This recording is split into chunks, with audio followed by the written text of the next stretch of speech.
จะมาเพื่อแต่งเนี่ยแต่งของเจ้าหอยของเขาเย็นยิ่งจะราคาให้เจ้าได้มีบุญตาบุญที่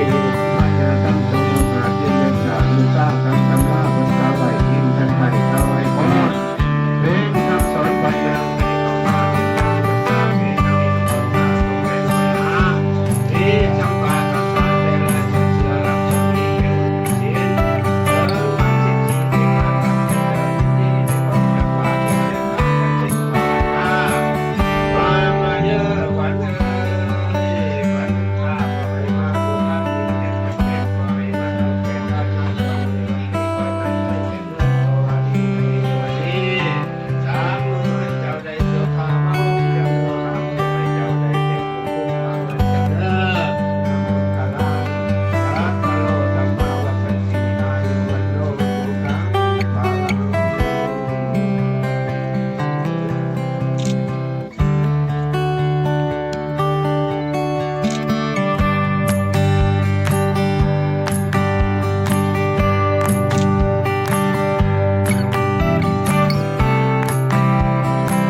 เป็นดงกับวันนี้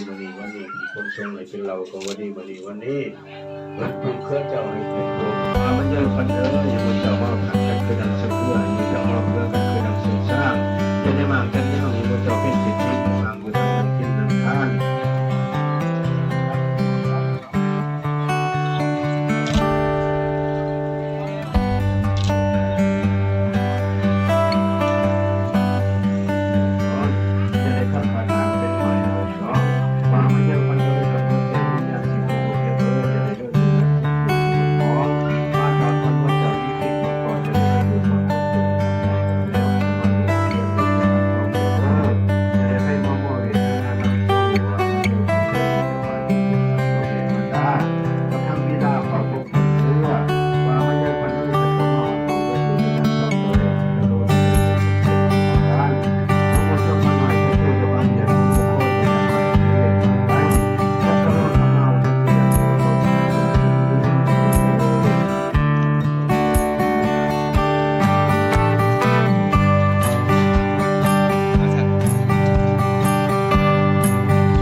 เดี๋ยวให้สาวพวงมัดก่อนนั่งท่าก่อนก็ได้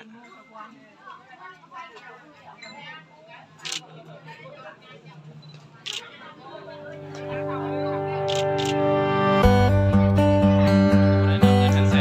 ส่คนละเทืออีกสงสัยแม่กุลปอนกันม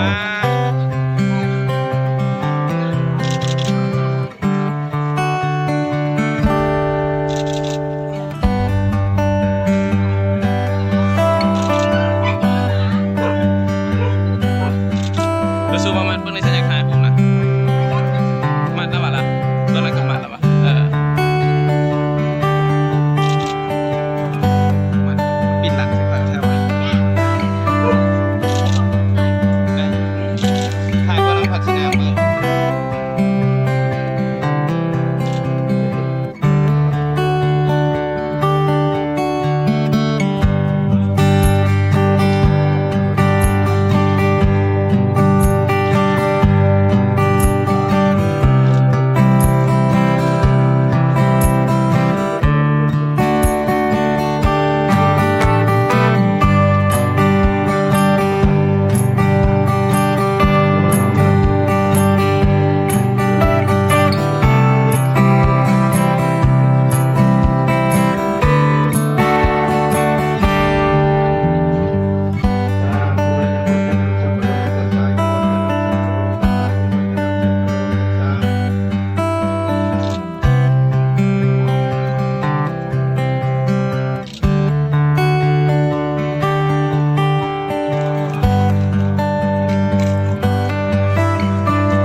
ไฟ